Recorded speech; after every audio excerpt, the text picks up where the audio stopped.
welcome to the Post-Human Podcast.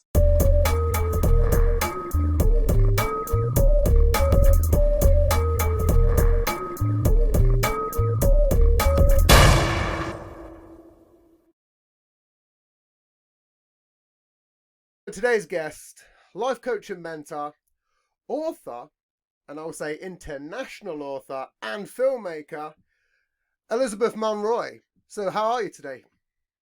I'm good. Thank you. Thank you for having me on your show. I really appreciate it. No, thank you for coming on. We did a little pre-show there. What I first want to get into, obviously you've got a master's in mental health coaching. Super impressive. I just want to talk because there's tons when I have a guest on, and there's multiple things that I can talk about. I like to get some structure. So obviously the thing that I want to talk about first is I want to say you've got a great website. I sent you that in a message earlier, and it is great. Thank you. So let's talk about books. I believe you have 5 books, and the one that is your most recent is Infinite Human. Am I correct? Yes. It's my Um, baby. I've yet to read it. I'm glad you sent it me before the show.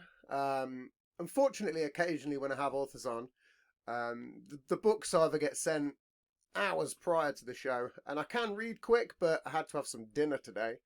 Otherwise, I would have read it or tried to as fast as I can. But what I will do is, like I do with all other authors, is we'll talk about it.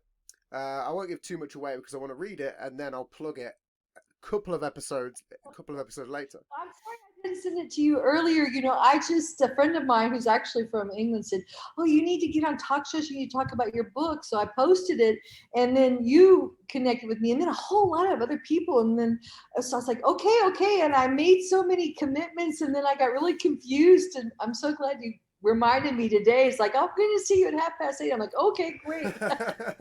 No, it's okay. I mean, I should have gotten it to you earlier, but no, it's sometimes again this has only been over maybe 4 or 5 days as well, and I've been a little bit ill, so there's been a lot going on. I've tried to get my own gears flowing. I've tried to get guests back booked in, but I'm sure it'll be fantastic. And the reason why I like it is because you sent me the blurb, and that in itself, absolutely love it.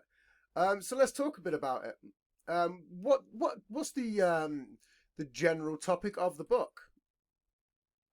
well, it took me 30 years to write. Wow, So that's yeah. crazy. And I was working on my master's in mental health counseling, and I started writing. It was a paper I was writing for a class, and all of a sudden I started writing the words, "There is emerging on the face of the earth a new human, an infinite human." And so I thought, well, that's weird, because that's the way when I write, I kind of channel information, So I was like, wow. And then after that, my computer was struck by lightning. Wow. And so but the idea, it stuck, and it started to unfold as a book and also my own spiritual journey. And it led me to meet my spiritual teachers, and my husband and I, who's my twin soul. It led us all around the planet and into, I guess, supernatural, phenomenal experiences, higher dimensions of reality. So it's infinite, but also very human too. And it's a story. It's a love story. It's got great heartache because I lost my twin soul, but we had a great passionate, love that I think only twin souls can really have. It was just a lot of learning, some very hard lessons, we call them dark nights of the soul, and you just Yeah. don't think Well, you're going to well, I'm sorry to hear that. But at least it sounds like you're making a positive of it. If that makes sense. Oh yes, it is a triumph. It's a hero's journey. Yeah. What can you say? It's a hero's journey, and that's what the mythic story structure that Joseph Campbell, I don't know if you're familiar with him, wrote so eloquently about. It's the story structure that's inherent in every myth, every fable, every novel, every film. Yep. It's Luke Skywalker dealing with the dark side, and then triumphing, and Frodo carrying the ring, and dealing with all that he had to deal with. So it's our life stories, everyone's life stories. Your journey too, my journey, Well, our journey. I mean, that is a great way of putting it as well, even as examples, because you're absolutely correct. And I'm a big fan of fables. I look into a lot of stuff. I look into a lot of pre-civilization stuff, like the rise and fall of civilizations. I look into old Greek myths and tales. I'm a pagan myself, so I believe in a lot of older gods. Um, I'm not to say that I'm against Christianity, because I also believe that there probably was a Jesus, and I think that a lot of those tales are somewhat true. I also believe that some of them were probably spun upon old tales, but I believe that all of them are probably much older than what they are. But it's funny that you talk about the because again, when I've looked through some of your stuff, higher dimensions is one of the things that I want to talk about. But let's just talk about your other books, because you've got four of the books. You're internationally published. So what made you become a writer? Well, I think I started by saying I really have done. I mean, I've done so many things. I've done almost every job possible. I mean, from being an actress, a filmmaker, a flight attendant. I Oh mean, I've wow! done it. But I call myself a divine storyteller. So I like being a storyteller best of all. And I've been writing, gosh, since I was like, you know, 3 or 4, since I could hold the pen and form a sentence. I started my children's book, The Magical Mist, at 8 years old. I started to write it, and I have a few children's books. And actually, today I just got all my books. I have 4 that I've actually. Well, now there's 5 on my website, but I have about 30 stories that I have to. I just haven't had time to get them formatted now. So now is the time in my life when I'm going to focus finally on getting writing. I think the planet's ready to hear my Yeah, stories. that And makes plus now sense. people are going more on the internet, too. So I think it's the time. The timing wasn't right. Well, people love stories as well, because people always want to connect with people, and that's what's really important. And some people can just have the best stories. Some people have really tragic stories and sad tales, but people can always Connect to them. Some people will connect to them in different ways, but most of the time they always gain a positive out of it, depending on the story, and probably depending on how it's told. Mostly, some people can tell a horrific tale and make it really comical, and for some reason, that's a great skill. I wouldn't say that I'm very good at that, but I don't know. We'll see. Um, One thing I was going to ask: have you had, have you got any audiobooks out there? Because I tried to find some. I'm going to do next. That's what I'm going to do next. I had a film school in Florence, Italy for many years, and then I kind of got an intuitive. I was guided. Let me just say, because that's pretty much how I move Yep. all over the planet to come down here to Sicily. So I'm in Sicily, and thank God I did, because we had really bad lockdown in Italy, and it's really destroyed the tourism and the economy. And all my students were international students that would come to Florence, and we'd make films. So I'm fortunate though, because now this is the phase where I'm going to I have all my film equipment. Actually, I have it like over there in my little studio, Oh wow. and I'm going to start doing more with my YouTube channel, and making everything into an audiobook. And I think also, because I have a lot of screenplays. I've written like 30 screenplays, and I spent a lot of time Jeez. in Hollywood. I talk about esoteric Hollywood and what really happens there, and how I chose to leave Hollywood and do it in Florence to get out of that what I call preemptive programming of Hollywood, because there's a lot of agendas behind Yeah, yeah, yeah. what. Well, I've heard some So, stories, you know. yeah, all the stories, are just the smoke, and where there's smoke, there's fire. So there's a lot of stuff that's coming out now, I think. So So, yeah, I'm gonna be doing audios, and I'd love to. What I did in my film school was I took students, and what I tried to create was consciousness films. Films that had good stories. I always felt the first thing is you have to have a good story. So I really focused on helping my students connect to what I call their inner creative voice, their yeah, and create their soul. Because I think you talked about telling a good story. I think what makes a good storyteller is when they're really authentic. yeah, When they're really, it's coming from their soul. You can just get, it's that connection. That's that soul to soul connection that artists can have with their art, and filmmakers, storytellers. So I would love to see that happen again.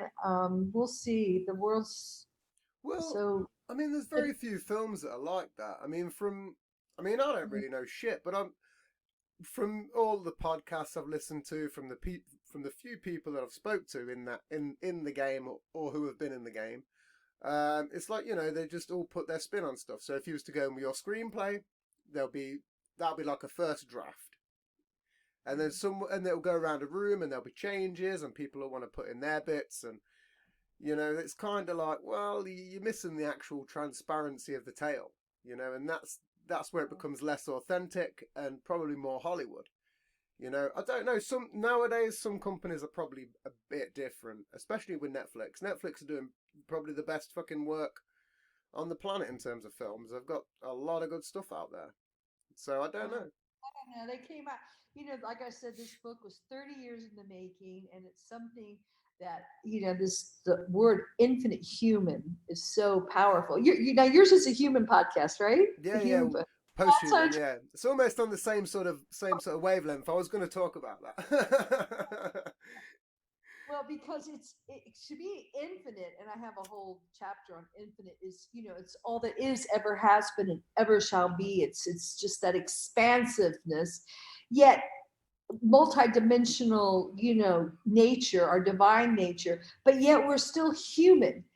And religion is always kind of separated. It's like you're human, and you're this downtrodden, beast of burden, and then you die and you're divine. And that, I think we're coming to a time where we can move up in vibration and dimension, frequency, vibrational frequency, into this infiniteness. So that's what infinite is to me. It's organic ascension, it's organic technology, which is open ended, open, spiraling outward, and never ending. And Netflix just came. No, I actually it was on Prime, but I bet it's on Netflix too.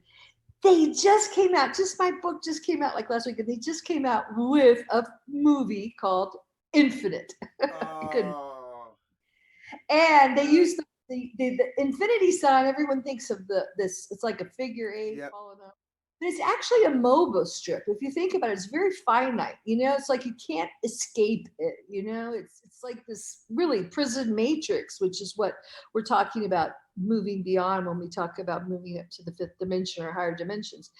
And it's all about AI. And it's all about everyone starts to remember their past lives and their reincarnated lives. And this one guy doesn't. It's the stupidest premise. This one guy doesn't want to, so he's trying to kill and destroy everything with this technology. And this other guy, who's Mark Wahlberg or something, goes into this thing where his memories, are he goes into this water med bed type thing, and Oh, I might have seen it. you ever seen it? I think I have, yeah. I think I have. It's all dark. It's very, I'm sorry, but it's like satanic Hollywood, because it's all dark and all AI and all boom, boom, boom, boom, And I'm like, oh God, okay.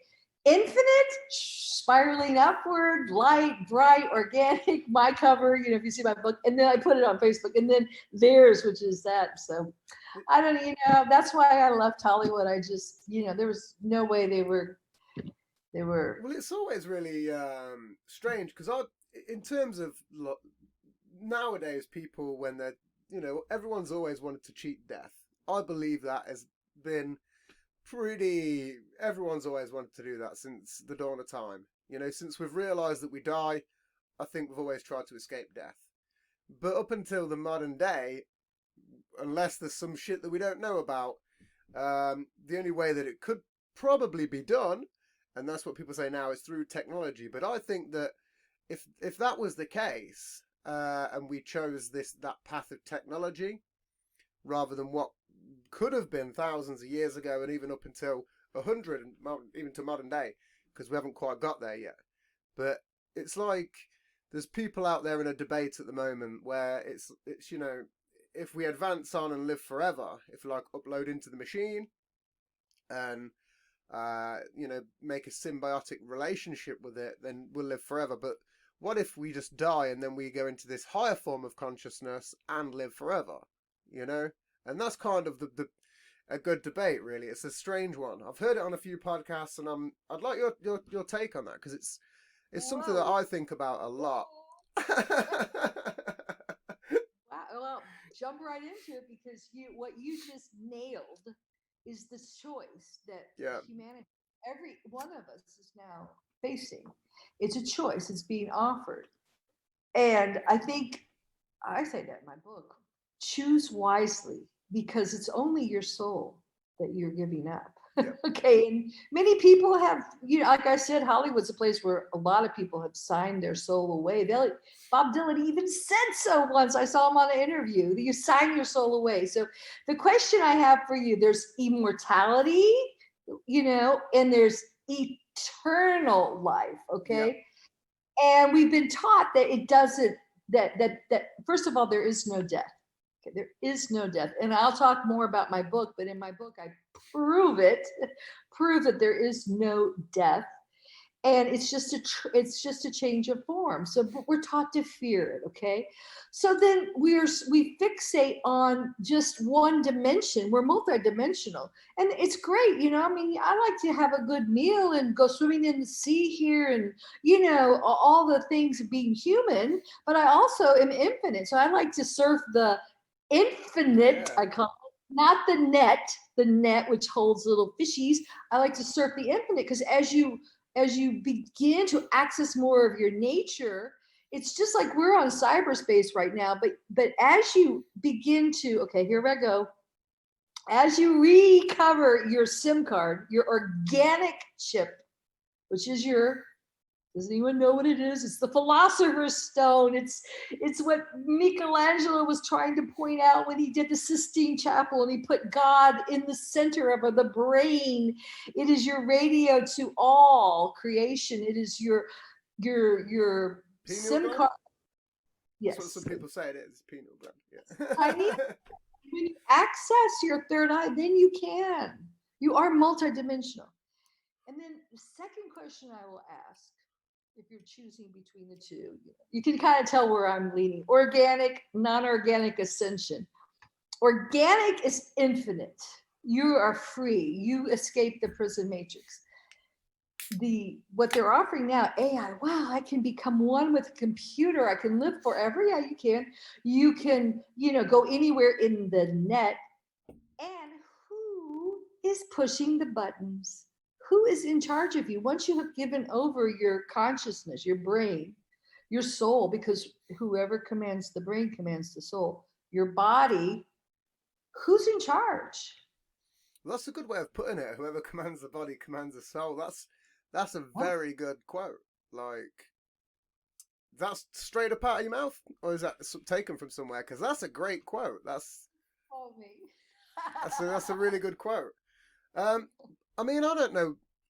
Like I say, I believe in a whole bunch of stuff, but I'm also one of these people that would like to see this technological advancement at play, but I don't think it's going to. I think it'll be in the back end of my lifetime, like when my children are maybe. Oh, you'll be surprised. I mean, I'd like to think that, but I don't know. I don't think it will. I think it will be in, like, I don't know. I mean, I read into a lot of stuff, and I'm a conspiracy theorist anyway. You are? Oh, absolutely. Yeah, most of my show's built around it. See, I just listened to a few. Okay, well. Yeah, no, you could listen. Okay. You could listen to the wrong ones. Well, I'm so glad because basically I've been skirting around my book, full disclosure, and it's based on a lot of research but it's interwoven with my own personal spiritual awakenings and experiences. So, the question of AI. Okay, first of all, there's nothing wrong with technology. It's not Oh no. evil, but it has been weaponized, Oh just yeah, like yeah, yeah. been weaponized. Education's been Yep. weaponized. Everything on our planet has been weaponized. So you have to know who's in charge, who's pushing the button, who's in command of Well, our planet. if you was to make a guess, who would you pick? Because these are where I love my shows, because I do my own little bits of research, and I don't know who it would be, but I mean, people always go, it's the Illuminati, it's the Freemasons, or some people fucking say it's NASA, and they're pulling all the strings. If you was to make a wild guess, who would you say? I mean, it's hard to say, isn't it? Is it the No, no, elites with all the money? I no, don't no. know. It's crazy. Is it? Okay, I know this sounds terribly arrogant. It sounds so arrogant, but with all humility, my book is all about this. I'm not guessing at all. I show it. I tell it in a story because if you just say it, it freaks people out. But Okay. I mean, I've had years of firsthand experience with this, firsthand experience, and you have to. And since you like history, okay, you like history, right? Yeah, yeah. Oh, yeah, yeah, yeah. So we'll go there because we were infinite, divine, infinite, angelic, whatever, 12 stranded, highly evolved and beings. We were before, and we have that in our memory, and some of us are starting to remember that. And these people are being called like wanderers or, light workers or rainbow warriors by the Hopi or star seeds. I like the word star seeds, and we're Yep. starting to wake up and remember. And I have memories like you might remember getting up and what you had for breakfast or something. I remember my lifetimes. I remember my lifetimes. And where I live now, and I talk about the Canary Islands because my husband is from the Canary Islands, his I've been a family. couple of times. Yeah. Okay. So it is so obvious to me when I was there, I started having all these past life memories that Atlantis, at the Atlantic is the sunken continent of Atlantis. And we visited. In fact, his father is from a tribe called a Guanche. The Guanche people are ancient people that were tall, blonde. I mean, they look totally different than all the Spanish people. And, they were just like, they don't even know where they came from. They were just found on these mountaintops. And they had all these technological skills like surgery and everything, but they didn't have any tools. So it was so obvious that they were a highly advanced civilization that just got caught, trapped on the mountaintops. Yeah, yeah. Likewise, Sicily is like that here. There's a group of people, they don't even know where they came from, called the Elysiums. I've heard So, of those as well. Yeah. so I cite all this. So there was an Atlantis. We also lived in Guam, and the same thing is true there, which was supposed to be the Pacific was all Lemuria. So at that time, we were in what? Okay, this is getting is it? Are you interested? Yeah, yeah, yeah. This is all my kind of shit. I'm totally on board. Okay, Trust me. so NASA calls it the Platonic year, but Plato called it the Great Year, Yep. and the Great Year is okay. The whole procession of the Yep. equinox, or in the Eastern, the Hindi, they call it the Darwinian cycle. Okay, but it's a great year. It's a year that lasts 28,600 Yeah, yeah. roughly. So the golden age is when we're in the summer, we're at the height, and that was Atlantis. We were at our height. We were in this beautiful high vibration, it's like everything they say for the age of Aquarius, harmony, understanding, blah, blah, blah.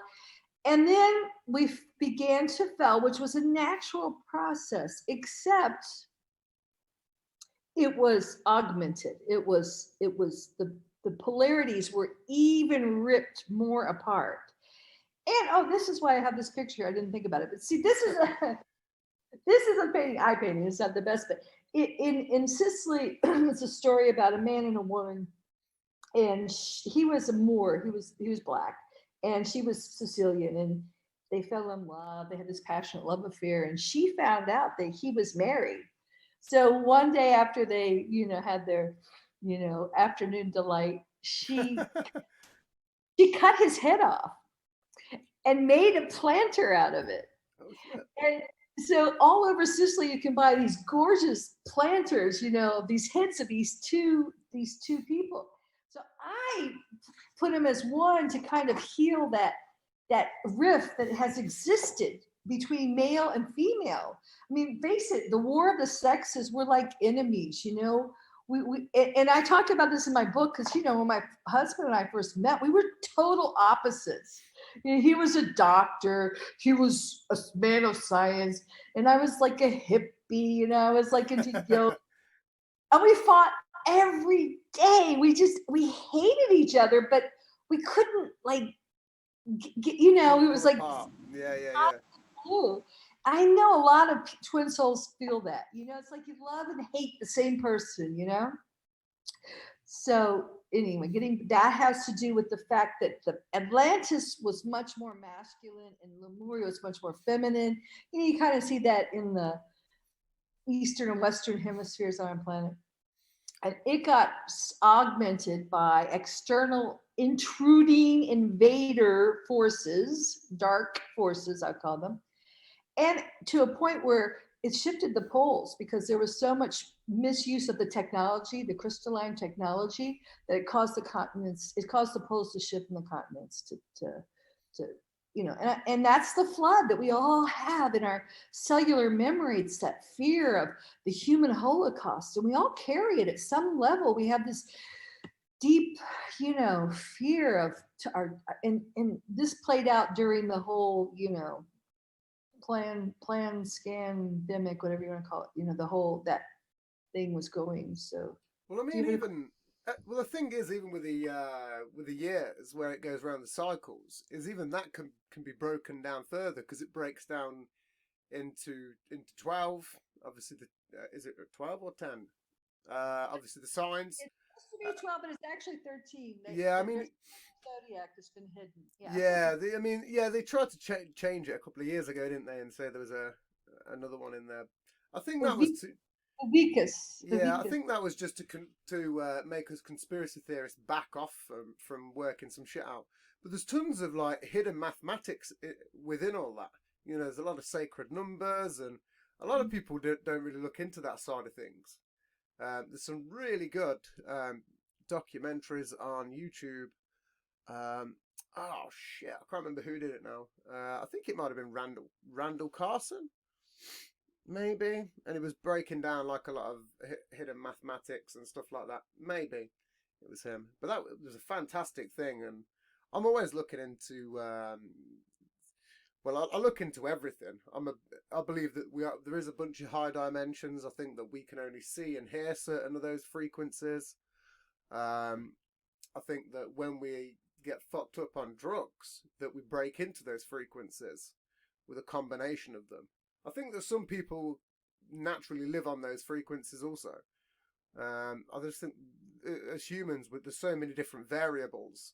Some people aren't even prone to it at all because they don't care. They're too busy working 9 to 5 and just working the grind every day, and their mind's overthought to even give, just to give stuff that we're talking about even a second thought. Not even a first thought. They just instantly dismiss. And I think more people should be talking about stuff, or at least trying psychedelics as well. That's a big one. That's a big help. You just mentioned something really powerful because it's what is happening on planet Earth right now. Yep. Is we're in the midst of a frequency war, a war over frequencies. Oh, that's cool. A frequency war. I know. I just like this. I know it's not cool what you're going to say, but I like the name sound. I've never heard that. That's what it is. It's a frequency war.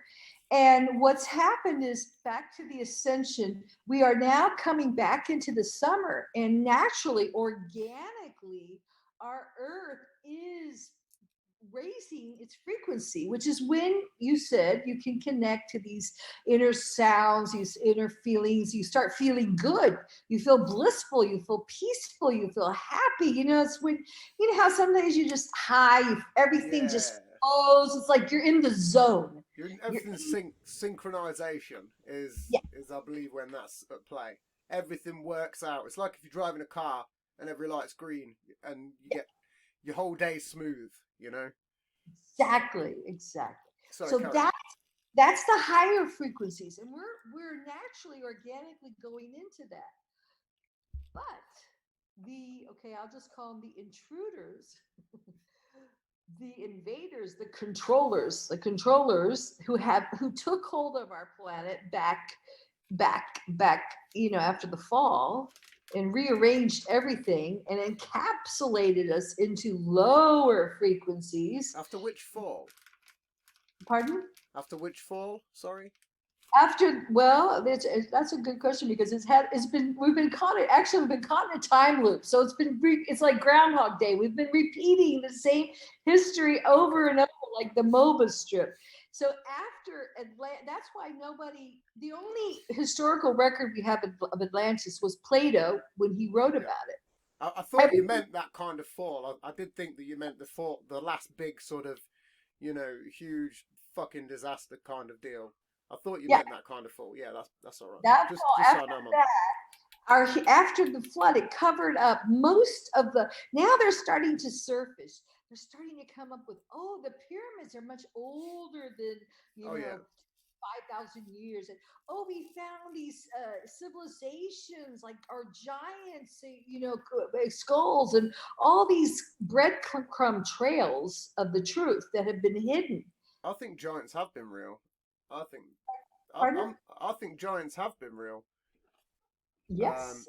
one of my theories, and this is where again I said earlier on, um, when people talk about what I believe that like modern day times now, how we're fucking about with genetics, um, and again we've been cloning stuff since the 1990s.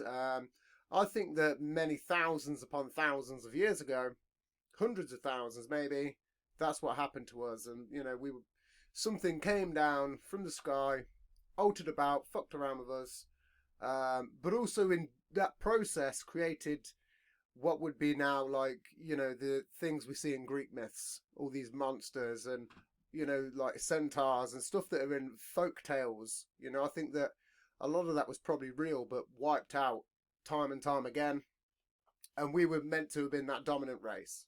You know, there's been I mean, I could be wrong. I'm probably massively wrong, but that's what I'd like to believe anyway.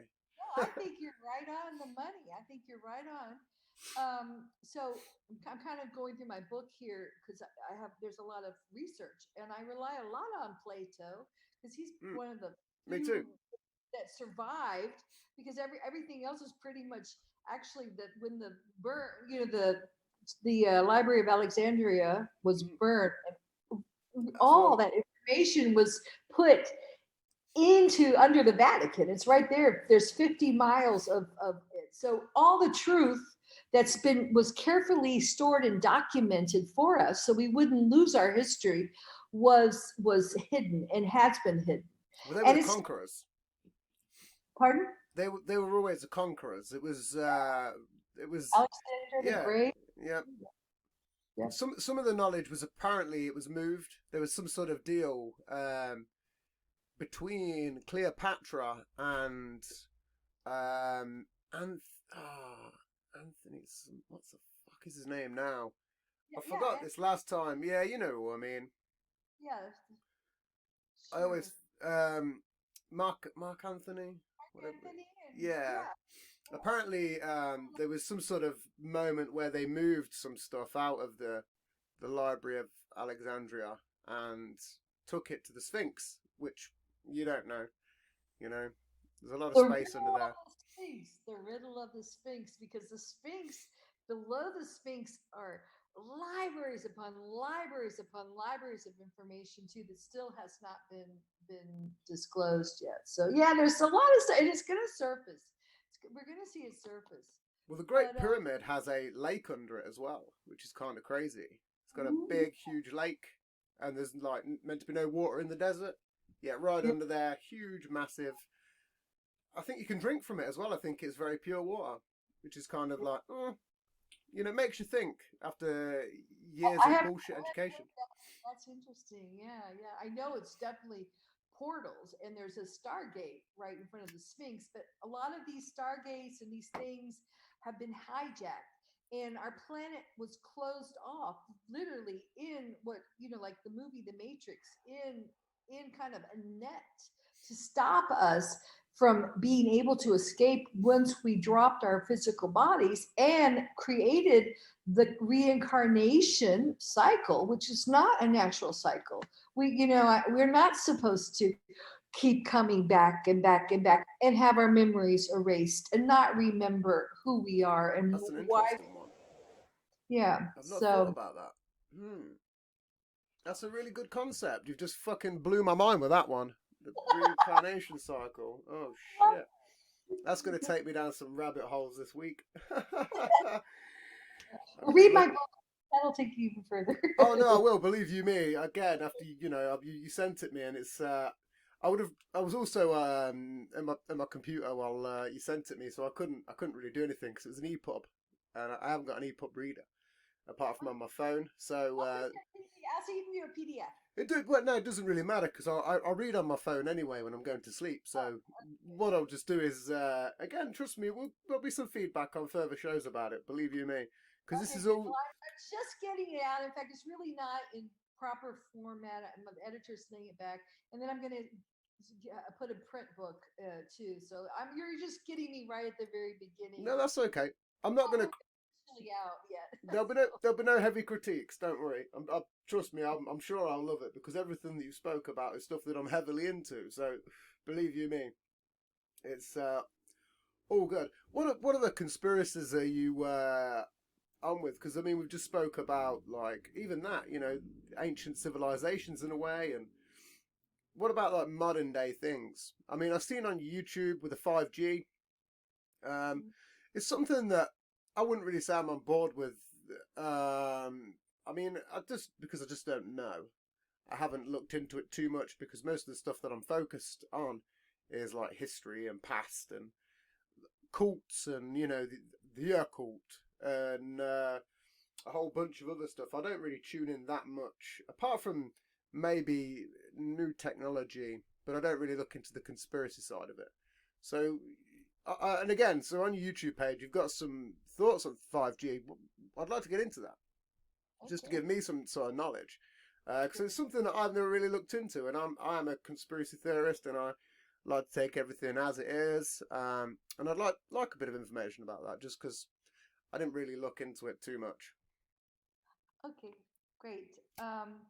All right, so we're in a frequency war, and basically, you understand from my perspective, if we were organically just left alone without any artificial stuff, we would ascend in frequency and we would activate our pineal.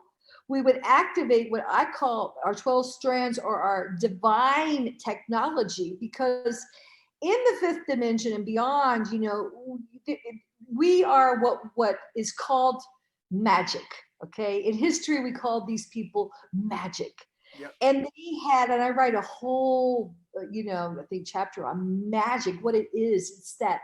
that language of our soul. It's that intuitive nature. It's what animals communicate, and it's the way that a mother talks to her unborn child, and it's the way that birds know to fly south and stars know to be born. It's that intrinsic intuitive knowledge, and we have that, but we've been duped out of it. We had ourselves, like you said, genetically modified, almost like you see these watermelons with no seeds now, Yeah, I mean that's a Swizz. There's tons of stuff like that. like I mean, impotent,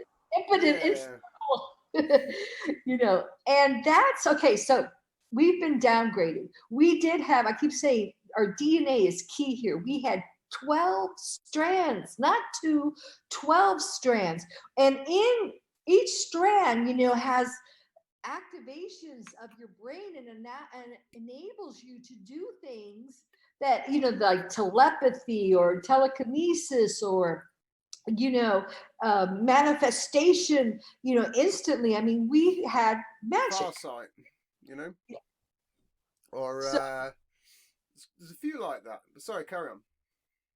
okay. So, I mean, does that seem possible to you that there are, we're humans or could be humans that can do Well, these, like wizards and, well, that's the which, thing is, again, I think that there's been some people out there that can because, excuse me, in the 60s, 70s, even beforehand, governments were running trials for stuff like that.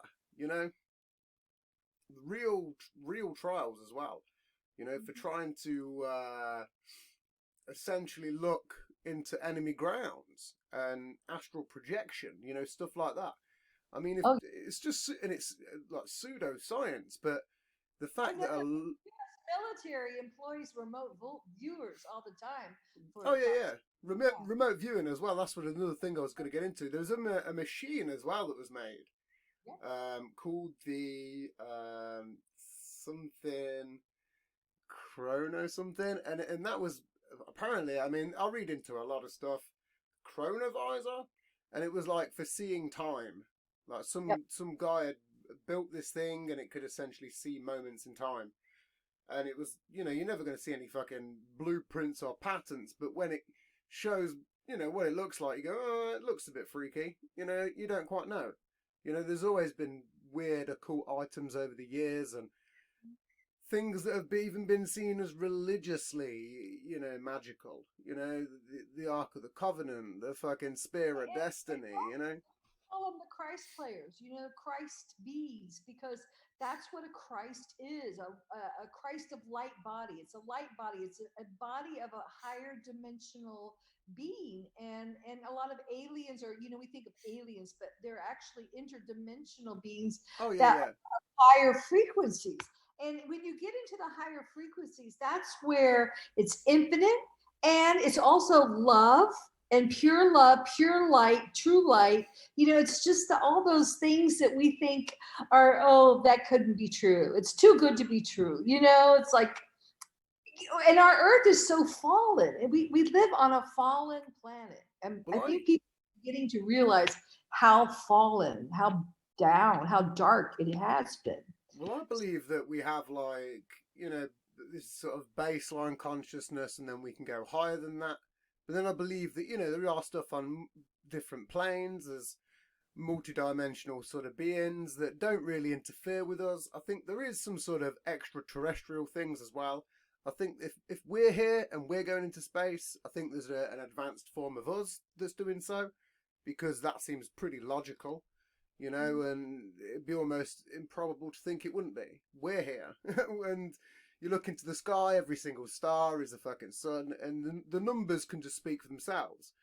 Um, and I think that there's also probably a bunch of different beings. People talk about, it's like I said, I think that we were fucked around with, and there's some sort of moment where like there were half-breed characters in history, like fucking centaurs and fawns and just weird sort of creations that were part animal and part human. And there's some talk about it in the Bible a bit, because I've started to read that shit. I'm getting into for those listeners out there, I've spoke previously about reading it. We're getting there, and there is talk about that. Okay, let me just, what I'm trying to do is, in my book, the whole point is to connect all the dots. So I'm going to Yeah, get, that's what I like doing. but first I want to get the 5G. Okay, so what it is if we were left alone, and we're going to get to the intruders, the controllers, the aliens, whatever you want to call them. Okay. Yeah, yeah. We're going to get to them. But first, I want to let everyone know what is going on the planet right now, this frequency war.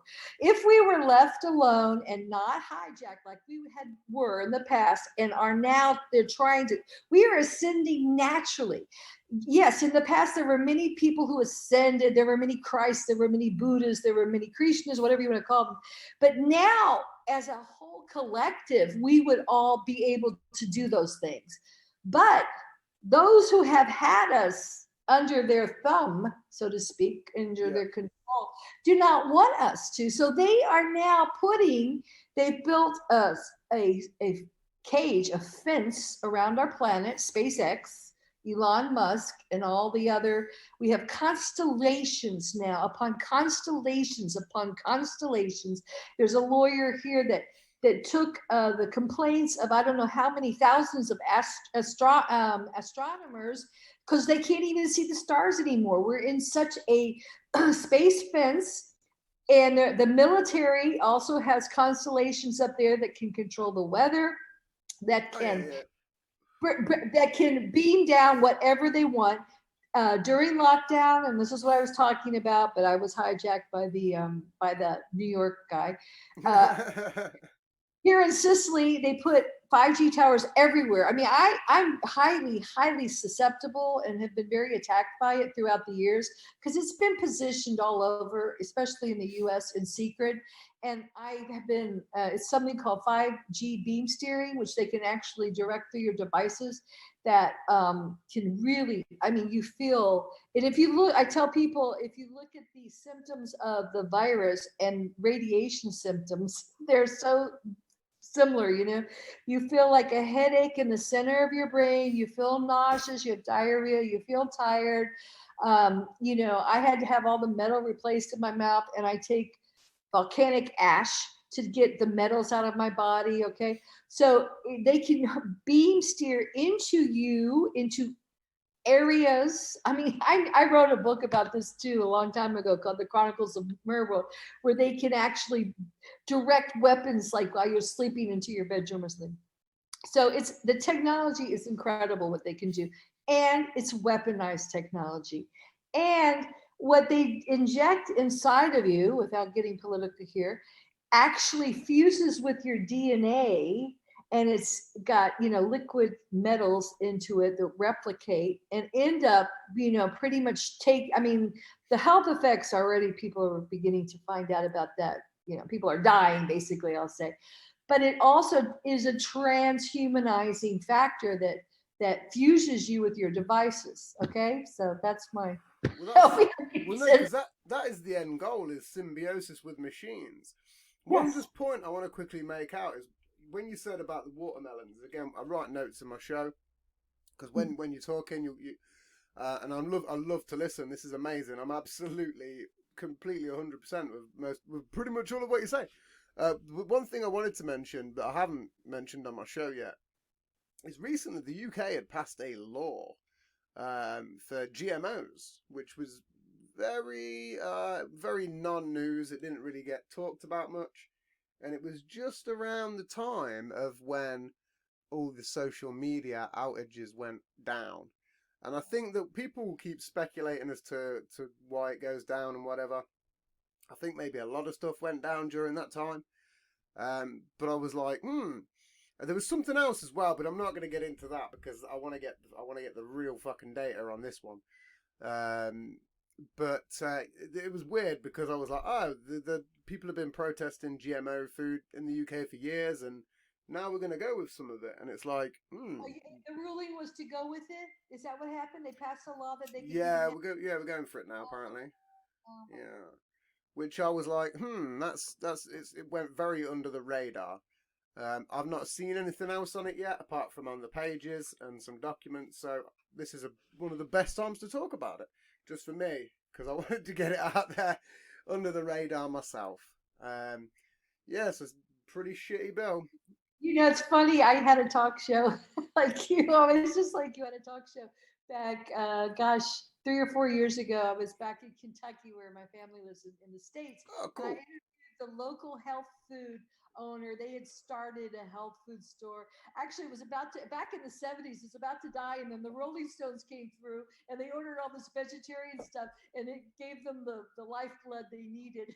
But it was about GMOs. And she told me, even if just one person does it, the problem is the wind, the bees, they cross pollinate. And, once it's in Europe, it's going to be everywhere. It's going to castrate.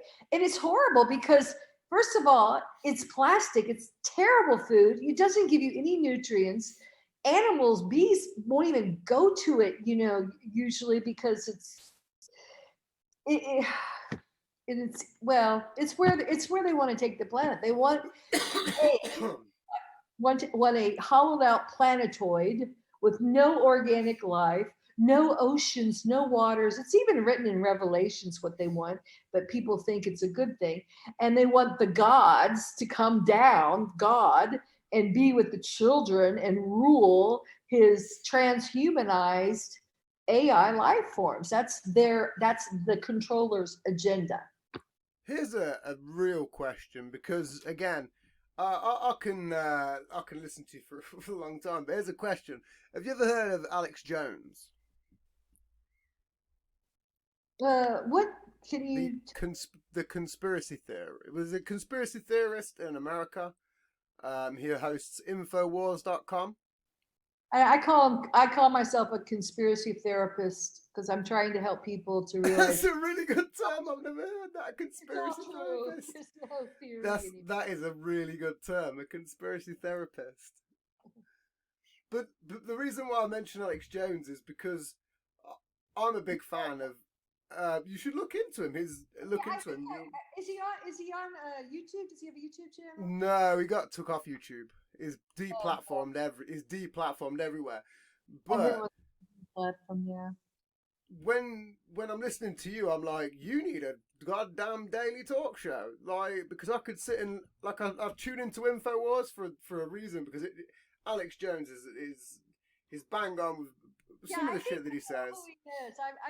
I did a lot of research with all these people. Of course, I love David Icke. David Icke's Yeah, great. David Icke, he's another strange one. But yeah, he's almost in the same field.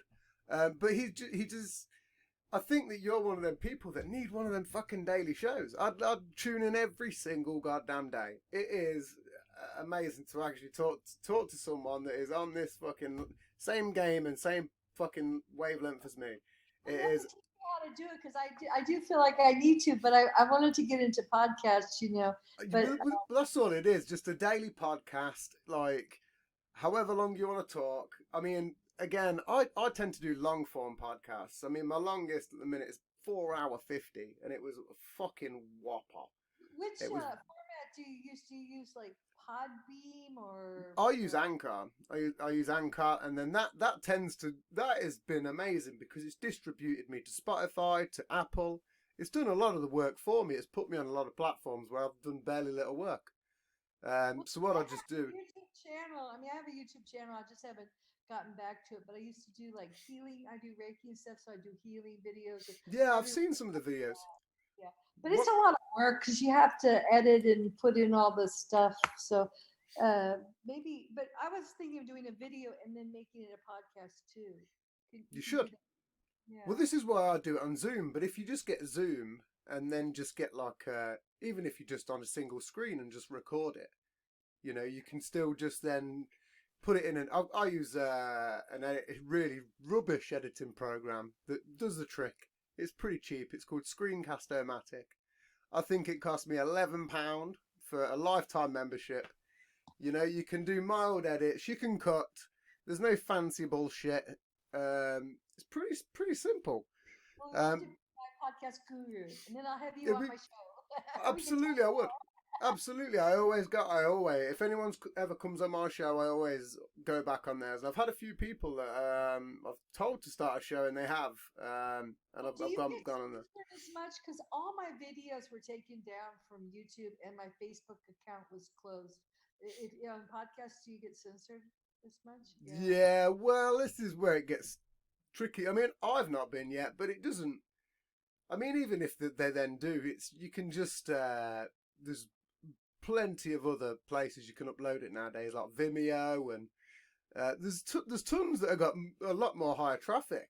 I didn't even know about one of my previous guests. Well, I hope He, I didn't get you censored every time I talk. listen, if it does, I don't give a shit. This is what I'm here for.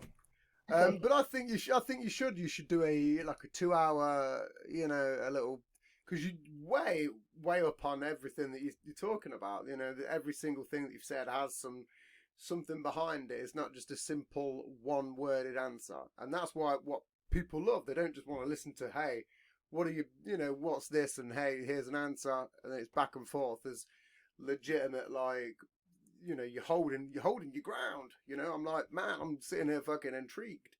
So I think that you definitely should. I wouldn't even just go. I mean, audio is the best way.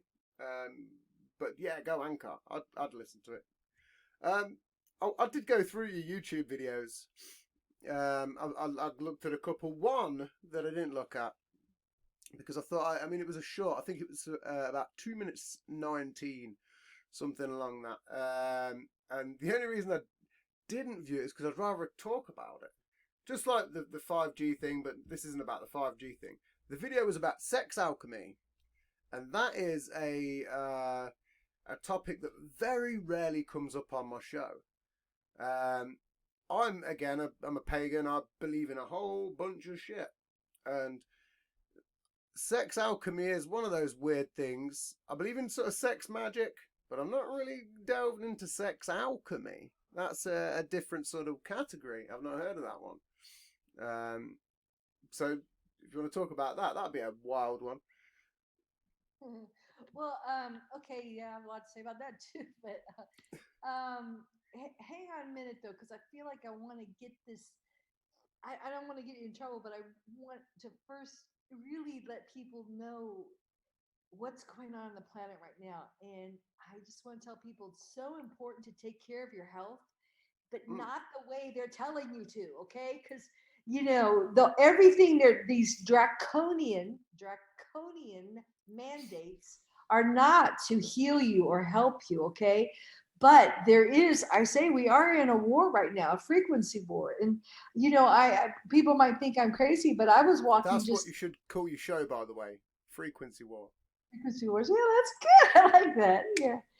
But I was walking into the post office the other day here in Sicily. I'm here. I thought there would be. I'm so far away from 5G, but they put in a few towers, and I'm out in the country now where I don't feel it very much.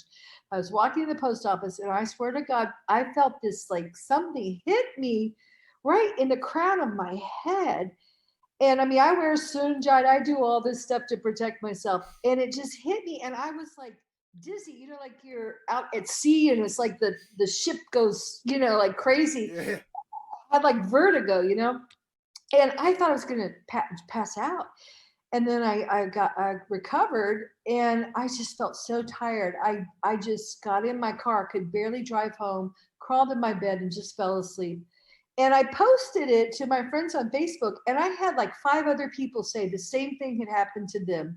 One in Australia, one in England, one in the States. So these things are going on, guys, and you got to be really, attuned to where you are, get out of a place, because this 5G technology was developed by the military. They've been using it in Iraq and Iran. They can crowd disperse. They can. I know all about that. And it's happening all over. The space fences now. They're testing it. They're testing it in Hong Kong. They tested it here in Italy. They're going to see how it interacts with these injections that they've given so many people, because that's going to be interesting. It's going to be interesting times. So that's be aware. Sexual alchemy. I write about it. Let's take a brief, let's take a quick 5-minute intermission. Okay, Again, I've been drinking through the show, so I just want to take a quick 5-minute piss break. It's normally about 2, if that. It also gives me time to stretch my knees. Gives me a perfect time to roll mid show. This is a fantastic one, people. I absolutely love this fucking show. This is one of the reasons I got into podcasting. For conversations like this that are completely out of the box, that you never really get just walking down the street or going to the fucking pub. You never get these type of conversations. They are the best. There we go. Okay. No, so I was again just again. I'm normally pretty quick, but due to the fact of how much liquor I drink, I always have to go for a pre-show piss due to the fact that uh, I know there's going to be a good another hour's worth of conversation probably. So I was like, right, I need I to. thought I was having to hurry here. Okay, good, fine. Oh no! Literally, I was just midway through. I was like, I'm just skinning up people. Absolutely great conversation. I was like, this is what I do podcasting for. And I was like, because you don't get to talk to normal people. If you was just in a pub like this, these conversations wouldn't come up. You know, if you're out doing anything, it's a rarity. And this is what I do podcasting for. These conversations, because it's exactly up my street. That's good. Okay, I'm So gonna be a podcaster. you should. I told you you should just just bring the energy that you've got that you did from this show to your own show. Just sit at a desk with a bunch of notes that you've got for what you want to talk about, and just blast them off. And I guarantee you'll fucking smash it. As long as YouTube don't be a bunch of pricks, you might have to come up with a different name and start from scratch. I don't know. Well, that's why I think you're right to do the podcast and put it on all the other platforms because YouTube's just gotten too I'd fascist. keep, I'd keep with your subscribe. That's the thing though. If you started again, you've got a good amount of subscribers, so you don't really want to get rid of them.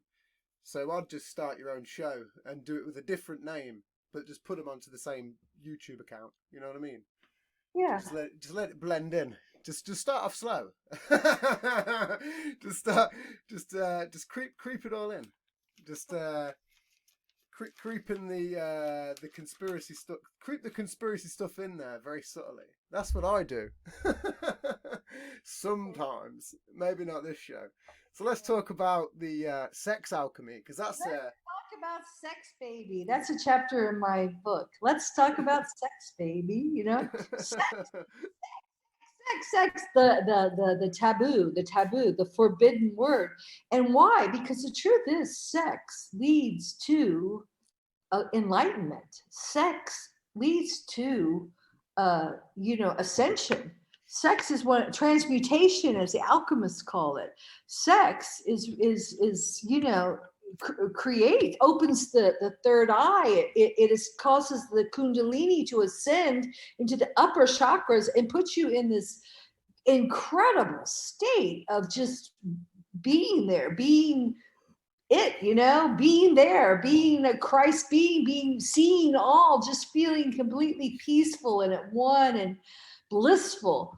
But it's been so co-opted, okay? And that's why, hence we have this. We have relationships where, the masculine and the feminine, the wars between the sexes where men and women kill each other out of jealousy, out of hate. It's been co-opted into here I'm in Italy, okay? So gosh, what they, it's I write about it's called mamismo.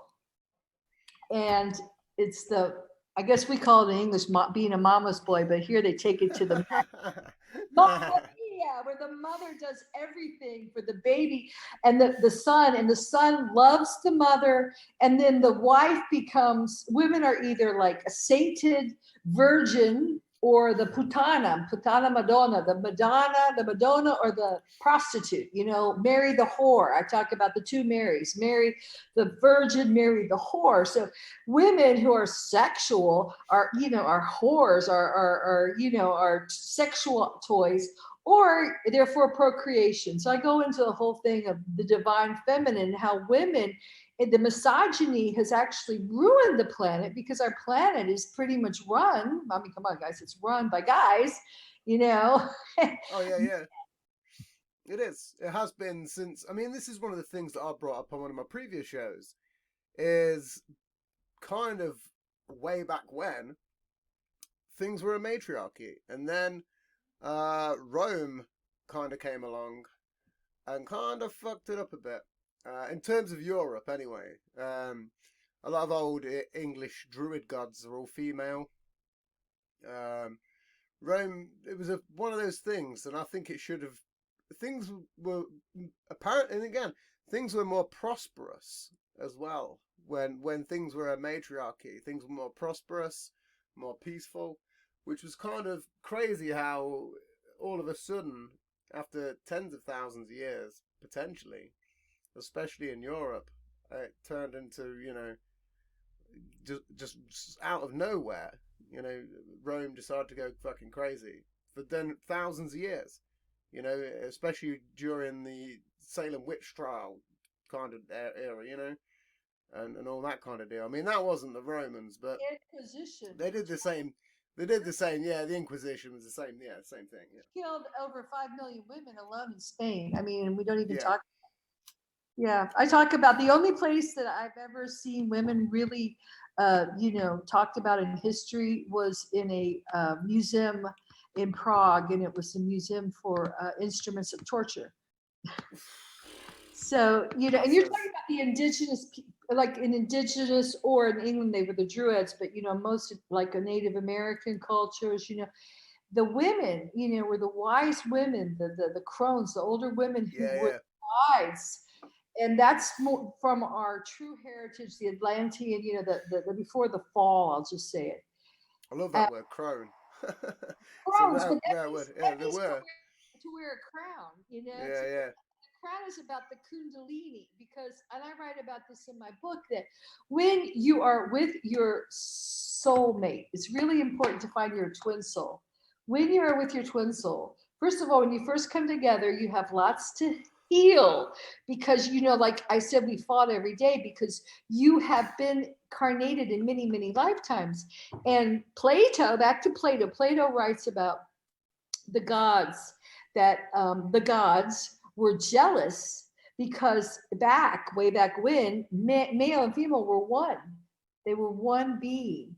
And the gods thought they were too powerful, so they split them into two and hurled them to the far sides, opposite sides of the planet. And you have to spend your whole life trying to come back together. Because when your masculine and feminine inside of you are united, then you reach what's called heragamus, which is the first foundation that you have to achieve in order to transmute in alchemy, in order to rise above duality. And then that's the triangle, the magic triangle, because the triangle brings you above duality. And that's what the sexual, making love with your twin soul, because you are one. You're really one. You're not two separate beings. And when you can come together like that, then the male's job is to help the female unfold, from the root chakra up through every chakra, and all the way opening the heart, opening the third eye, and going up, like I said, to the crown, the crone, which is like 7 feet above the head, which I used to feel all the time. I mean, I would be like, wow, this is wild, this energy at the top of my head, it's amazing. So see, I've never had any experiences like that. I've had a bunch of weird experiences, but that's where I think that there's a difference. Again, one thing I talk about, excuse me, when you talk about these, when I spoke about there's multiple dimensions, and there's probably things working on different levels, and you said it in it yourself. There's good and there's bad. Then I think that a lot of the time, people that do things through meditation and do things through heavy breathing, and that have been completely pure, probably more are likely to tune into more better working positive entities. And I think that people that do drugs and do these fucked up ways of trying to get there tune into the bad elements, and I think that that's probably a weird legitimate thing. It's something that I've experienced. I know people that have lived a better life than me, and do like a lot of cool breathing, and they do a lot of shit, and they get to different planes, and they've now later on in life they've done drugs, and they're like, yeah, it's almost the same experience. And I'm like, wow, that kind of sucks, because I got to that experience, but it was all terrible. It was, it was, but I'm not all of it was terrible. Maybe 6 times out of 10, 7 times out of 10, maybe. Well, But you were. You they said all it. had life You lessons. There know was it. all You character know it. building. You know it. You know it. You know it. So It was. It was all character building anyway. High five. It was. It was all, even the bad times. It was all character building lessons. Sometimes I look back now and I laugh at it. I'm like, wow, that was super funny. It was fucked up, but you know. it's just a matter of like rising the frequencies. And for me, I drank, I smoked, I did that stuff. And even just living in what I call 3D, it's kind of like 3D reality. Yep. There's just things that just they don't resonate with me. They don't feel good anymore. And when I say to people, it's not like, oh, don't do that. Do it until you're finished. I mean, I remember once, I quit smoking, and then when Peter died, I started smoking again.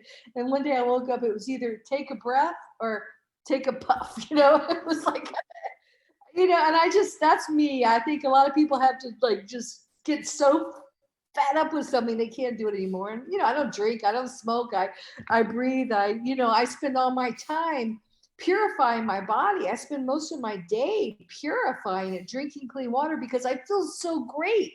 The more I drop densities, it's dropping densities, and everything that you do holds you to lower frequencies. But you need that until you can clear out, and this is the key to ascension, your shadow self. Well, that's where like people talk about shadow people as well. And again, it's like the same bad entities in a way. And the thing is, there was a reason that I did a bunch of fucking fucked up drugs, and most of them were, I mean, I'm not saying that I'm still into psychedelics, but something that's man-made, I'm not really keen. Something that's made synthetically, no. And I realized, I mean, I was doing shit for years, and it just, at some point, you just do get sick of it. You're like, what's the point now? To begin with, there was some crazy mind-altering times, and eventually I was like, well, I felt like I'd reached a peak. I was like, well, where do we go from this? And then it become more of an addiction, trying to get to that peak, and that's why I quit. Sometimes you have to make those good decisions, but let me just say, from my perspective, and from the fact that our planet is not the same, the old finite Earth is gone. And then we have there's two choices: the AI Earth or the organic ascension. Those are the two choices. And we're in the middle of a frequency war. So now is not a good time to use those substances, because if you don't face your shadow self and clear it, bring it out of the closet, bring it out of the dark, shine the light on it, and love it. You have to love yourself. You have to love all your hurts, all your fears, all your pain, all your sorrow, all your wounds. You have to love them to death. You have to do that. That's how you transmute it, by loving it, accepting it and loving it, forgiving yourself. If you don't, you leave a portal open for dark shadow creatures to come in and get you. And there's some weird stuff happening nowadays. Well, I believe that. I mean, I've had a few weird moments over the last 12 months. There was a moment where I've spoke about it numerous times on my show. I've got two. I'm going to point this out again. I've got 2 cats, but the cats were out of the way.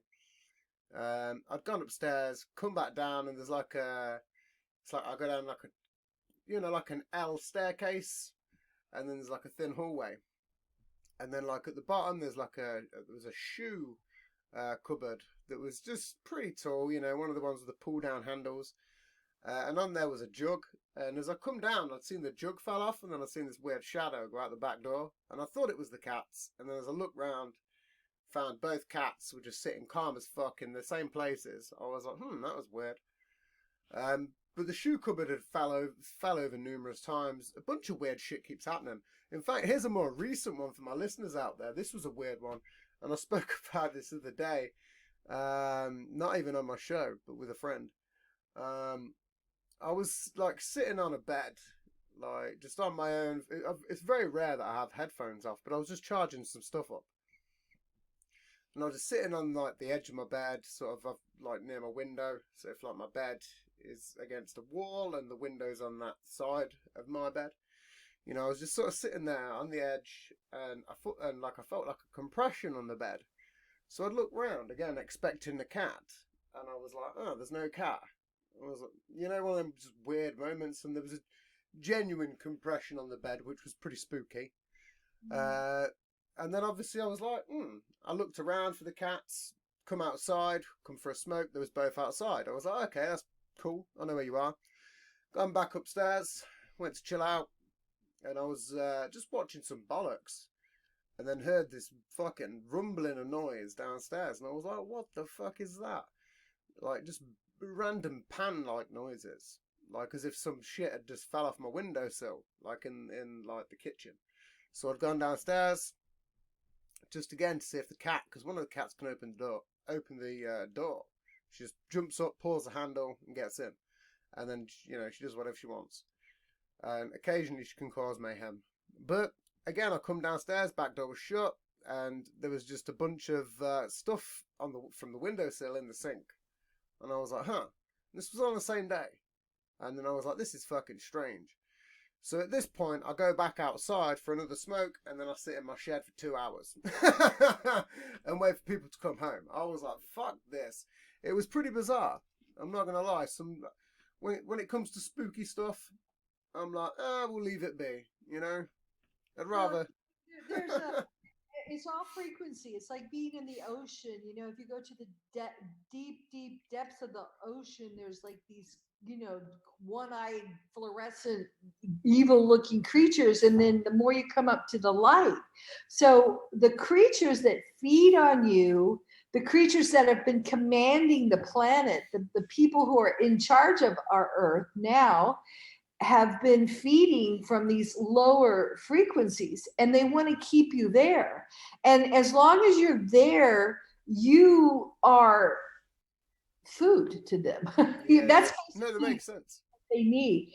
And the more you rise higher to the light, they can no longer feed because they have to stay in the darker world. So that's how you rise out of duality, through love, through loving yourself, through like sacred alchemy. If you do a sacred sex or alchemical sex, it is through love. It's loving, it's coming back together with your masculine and feminine parts of yourself, you know, because a lot of us hate, you know, parts of ourselves, and you have to reintegrate all of them to heal them and to become whole or holy.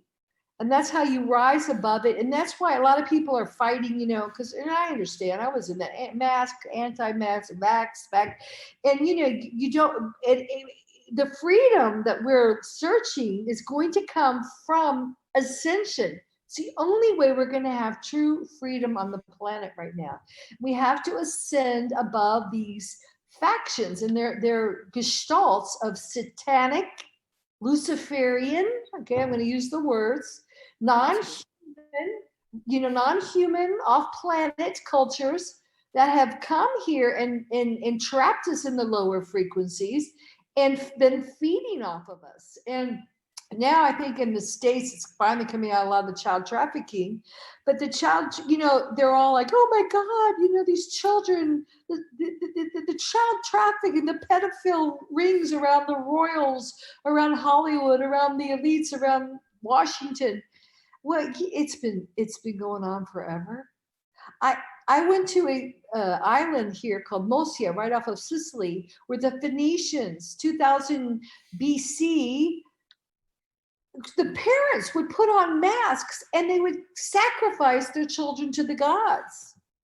And you know, I start my chapter, I talk about religion. I said the problem with the planet is religion, because we separated God from us. And God is everything. It's omnipresent, omnipotent. It's everything, right? So it's also us. It's in everything. God is is the infinite. I call it the infinite because it can't be made finite. And it's in everything that exists in the earth. So if that's really what God is, then who were the gods? All right. And Yeah. it's everywhere. It's Greek mythology. You know, the serpent gods were some of the first gods, and it's in the Sumerian culture. They're Yep. called the Anunnaki. The Yep. Muslims call them the jinn. The Chichahuri, the African, the Dogon tribes called them the Nomos. They've been called by all different kinds of names, but these gods and had many different, you know, faces, many different animal faces. And we find in ancient Egypt, we have like monkeys, you know, you have birds and Yep. all this. And you have this brotherhood of the snake that has been in every culture. And so people are like, oh, you know, reptilians. I know David, like, it's a hard time for talking about reptilians, but the reptilian factions have been very much present in every culture. People have worshipped snakes. I Do mean, you look want to at know what's Mexico. Look at, you know, I mean, everywhere. one of the most craziest things I ever seen was when I was a kid. I used to have top trumps cards.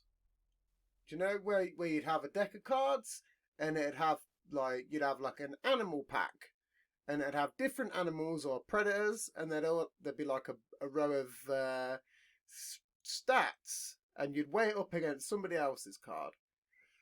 So you'd have like a lion, and then you'd pick like fierceness 93, and then you'd have like someone would have like a fucking a shit snake, and it'd be like fierceness 63, and you're like, I'll win. And you take their card. Well, I remember having a dinosaur card deck, and I've still got a dinosaur card deck. Unfortunately, my partner Laura threw the card away because I used to make remarks about it, and I'll get into that in a minute. But the card, it was like a fake card. It was like a reptile person in a legitimate. It was the one card out of like 52 cards or however many get in a deck that was fake. All the rest were real dinosaurs. And then this one card was like a humanoid reptile, and it was like in the fact section at the bottom, it was like, this is what would have happened if we'd emerged with reptiles. And I had that as a child. And then as an adult, they did this McDonald's thing. And I remember, like, and they gave these cards out. And I found it again. And I'd rethought about it later on in life. And I was like, this card is pretty old. I'd seen it as a child and it's still here again. And I was like, maybe there are some weird reptile people. Because they're just secretly hiding it in decks of cards. I lead into this in my book very slowly, you know, but you know, because the research is there about how limited our perspective of light is. So there are all different kinds of other beings that exist. Like you've said, you felt some pressure on your bed, Oh you know, yeah, it was weird. not visible to our naked eye, to the human eye. My Kiki, who's under my bed now, she can see that. In fact, I had a picture of her. I had an aura. Killian camera took a picture of her aura, and she was looking at it. You know, animals and dogs can see it. That's why sometimes they get spooked. Cats, especially. You know, Yeah. when we're like, what are you looking at? What are you barking at? You know, and they see something. And so we live in an infinite multiverse. So of course, every animal, every insect has had some kind of parent race. Okay, it's true. Get over it. You know, it's happened. Everything doesn't look like us. You know, and you know, this planet has been visited and seeded and by so many different species.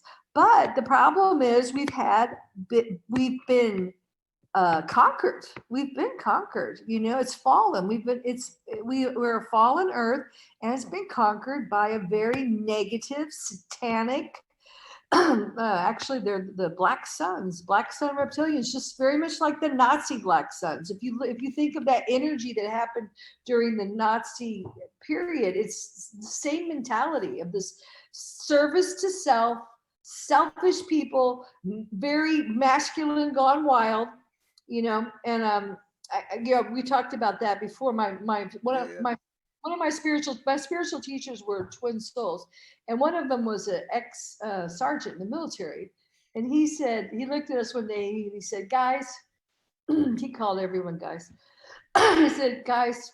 He meant us women. It's the men who got us into the problem on the planet. It's the women, you guys, who are going to get us out. So it's that loving, gentle, nurturing, feminine energy that needs to be grounded with the masculine, the divine masculine. So we need the divine feminine, the divine masculine. We need people who are of service to others. We need people who say, they don't say, "What's in it for me? How much money can I make over this, with this black magic Babylonian money cursed system that's always thinking about, what's in it for them with the banksters." Because all now the Illuminati, everyone talks about the Illuminati and taking down the cabal, but that is a multi-headed hydra, snake. You cut off one head, another one grows up, grows back. Well, I think you talked about well, card. before we get into that one, because that's another topic in itself, I just want to say, he's talking about the women. Well, even then, in World War II, there's many people that say that the women fought the war, you know, and that they won the war, because if it wasn't for the women, especially in the UK, World War II, who were literally grinding, there was fucking going and building fucking the planes and doing a whole bunch of shit behind fucking the lines and manning radio towers and shit. And there was like back in the day, people forgot about it. There was like posters, because even then I look into everything, and those posters went. And I remember being in school reading a book about the women won the war, and that was the headline. It's time for the women of planet Earth to wake up. They really need to wake up. They've been doing the work. They've been doing all the work. God, here in Italy, they do all the work. In America, they don't get any of the credit. They do all the work anyway. But they just need to just move into their power. And your power is in your softness, not by being like a man. The power's in the softness. My favorite card in the tarot is Strength. It's this beautiful woman who's got this lion in this embrace. She's got the lion, but it's in a loving embrace, and she totally dominates the lion. And we have to take charge of I call them womanini, and the little men, womanini, little men, that think, not everyone's that way, because there are men who are stepping up into their divine masculine, but I think it's the women who are going to be giving birth to the divine masculine and raising a different type of male that we need. And that's part of the new earth. That's just part of the process. But Well, this is again, it's, I think there's a wait. What was we talking about again? Before I cut back into it, it was the Illuminati. That's what I was going to say. It's talking about it being a sort of multi-headed hydra. Which you kind of, I believe it is. We haven't spoke about cults, and I'd like to get your sort of take on some of it, especially in terms of they, because I believe that there is a they. There's tons of clubs that very rarely get spoken about, and there's especially in terms of like when you talk about the Illuminati, there's a lot of history behind that people don't really know about, and I don't know. Like I said, what's your take on all that? Just we'll get back to that. hey, it's pretty big, and it's hardest on you Brits, because there's such the lineage is so dominant in there. You're so infested with it. But I know I'm going out on a limb here talking about the off planet factions, of the gestalts of the satanic and Luciferian forces. But you really have to realize that they are off-planet, non-human entities that are of service to self. You've seen them in the sci-fi fantasy movies, but they're not fantasy, because if it exists, it exists. It's infinite. Yep. And they conquer planets, they conquer star systems, they conquer universes, and they feed off the louche or the negative emotions. Like I said, they're bottom feeders, and they have to get you in this lower space, and they keep souls trapped there to feed off of them. That's their job. So what they do, though, they're masters at this. They're brilliant. And it's actually kind of intriguing the way they do it, because they are smart. They conquer star systems, and they leave representatives here on Earth. They're puppets, they're representatives. And we have historical proof of this. What they do is they stole our royal DNA. They usurped us as the angelic royal beings, Christ beings that we were. And then they created clones through their scientific laboratories, creating what they call Anunnaki hybrids. So these were intelligent, but they took out all the heart.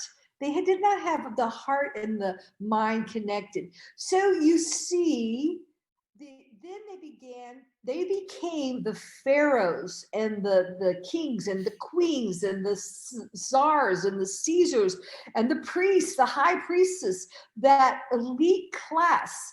And it was through their divine right? The divine right of kings. You've heard of that? Yep. The blue bloods, their bloodlines, that they passed this down, these inner genetics of being actually, and they interbred. So they became satanic psychopaths, heartless people. And you see a lot of that. And excuse me, I hate to say this, because people are going to jump on me with this one, but I can say good. You see it a lot in the white race. I am, okay, I'm Anglo, like you. My family comes from the first British let's see, Jamestown, the first British colony. Okay, so, but you see it in the royals, because even you look at Queen Elizabeth. My name's Elizabeth. My name's actually Queen Elizabeth. Monroy means my queen. So, but she is like, I saw her once trying to go into a hospital where people have been like blown to bits in a bomb, and she was just, oh, I'm so terribly sorry. I mean, I felt so sorry for her, because she has no compassion. You can see it's almost been bred out of this. It's not part of the culture. And if you go to any place on this planet, whether it's Australia, America, Africa, if a white man has been there, that the indigenous people are almost all but gone. I mean, look at the Native Americans. Well, it's true. Yeah. I mean, it's the one thing that, even when I look back in history, it's been a one-sided tale, mostly from Europe, Mm-hmm. And there's a lot of other stuff involved with that. The Crusades, for example, that was a fucking war in itself, which people very rarely talk about, and that was a fucking hellacious war, and there's tons more like it that people just completely just overpass, just because of the modern day narrative that we're fed. And there's a lot of subjects now that you can't even really search for, or that you kind of forget about. It's just because you just don't know. There's the stuff that I've forgotten about, that I've read about in books when I was in school. And then, years later, I've gone, oh yeah, I remember that. And then it gave me that memory back. I almost feel it was a reason that they shut libraries down. Very few libraries around nowadays.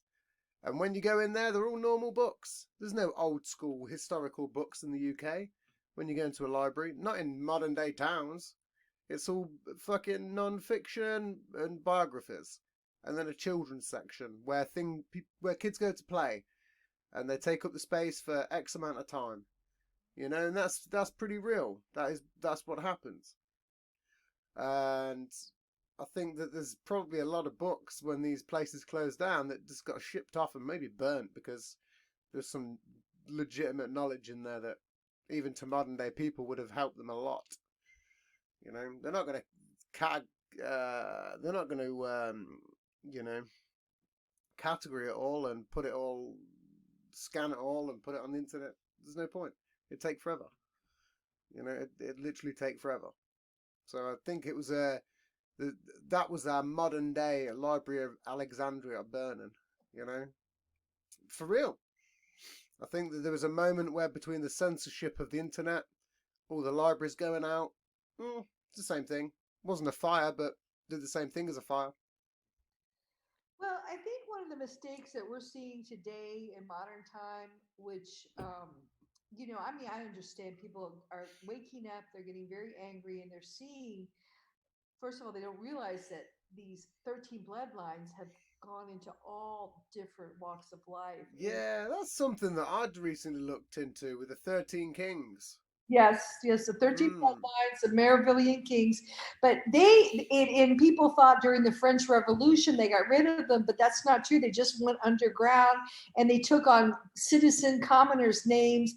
And, it doesn't matter if a royal marries a commoner or if a black person becomes president, they still are part of those bloodlines and they're all part of the same, clique, the same group, and they all work together and they follow the orders of the NAA, okay, which is the negative alien agenda. They follow the orders, all right.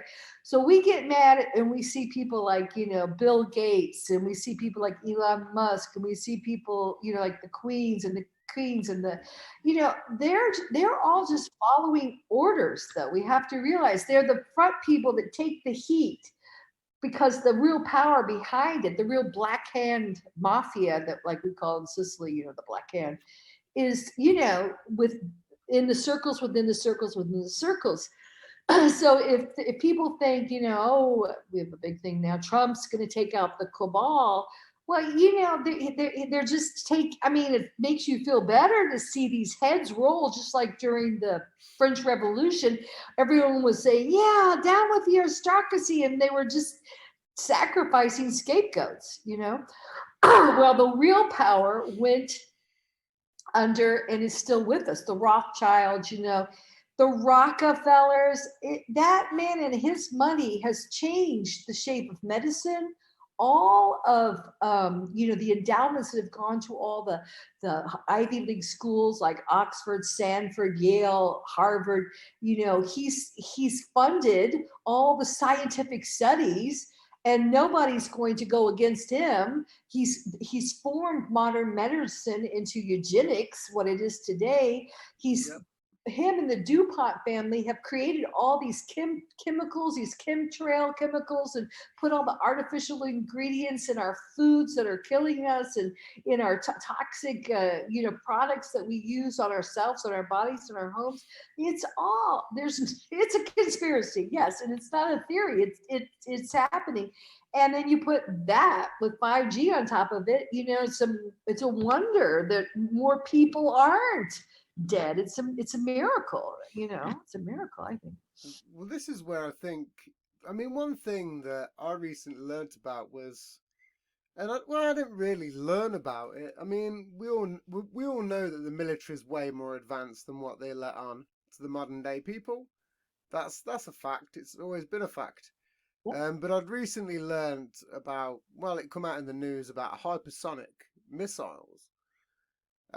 Which again, if you're now going to launch a nuke, that hypersonic is going to take it out, Wow.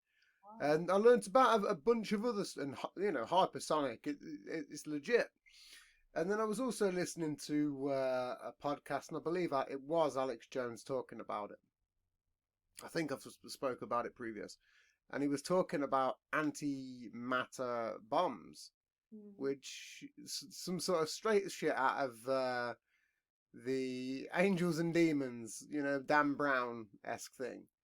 You know, this, and he was talking that it's a legit real thing, and I can believe it because nukes were invented almost 100 years ago in theory, and they just couldn't be made, but there was on paper, you know.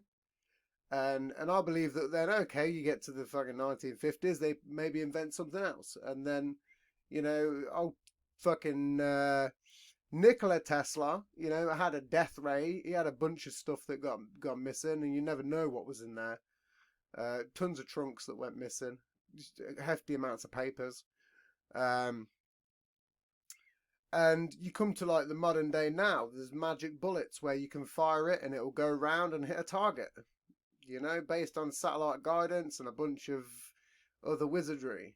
You know, so I believe that, and this was again pre-thought out apparently a while ago, but apparently there are sort of anti-matter sort of bombs that you could essentially have that would have to be next to nothing in size that would, you know, wipe out almost a third of the continent of the planet.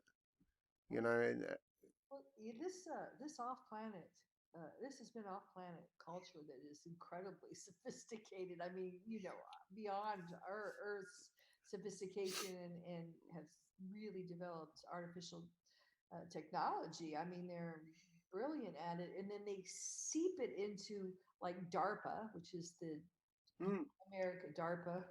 yeah, I know DARPA. You know DARPA? I know DARPA too. Yeah, defense research. I can't remember what it stands for. Yeah, no, We all know DARPA. The people that listen to my show know DARPA. Trust me. yeah. They've got some weird stuff going on. I've looked into a bunch of their stuff. Some of it's very odd. Um, I can't remember. I listened to the Joe Rogan podcast. Um, Extremely good. And I think he had Mike Baker, who was like ex-CIA, retired. And on that show, they was talking about DARPA. I mean, they spoke about it a few times on the Joe Rogan Experience, but you know, there was a robot on there that could essentially go on the battlefield and clean up human remains. Well, And they was talking, well, what if it, you know, went crazy and just started eating people, you know? well, yeah, DARPA's pretty much behind this whole thing of the 5G genocide. SpaceX, hooked in with these injections I was talking to you about. And I'll tell you a little personal story. It's in my book too. Okay. This uh, this ties in with. It's actually in my chapter. It's called "Honey Over Pus," and it's really, this concept is so powerful because a lot of people don't want to see what's going on, a lot of people will, excuse me, a lot of people will listen to this and call us conspiracy therapist or Uh, yeah, I'm going therapist now. yeah. I'm running with that title. And I'll tell you what the problem with that is, that unless you get it out, unless you see the darkness, not only around you, but most importantly, inside of yourself, it is like pus, and it just keeps festering, and you really have to express it. You have to get it out. And this is a true story. This is what happened to me.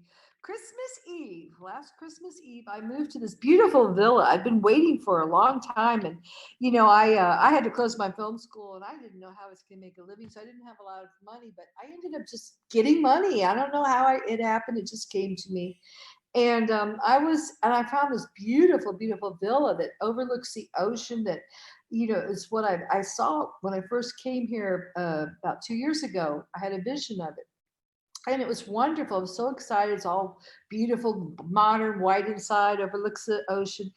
And I got locked.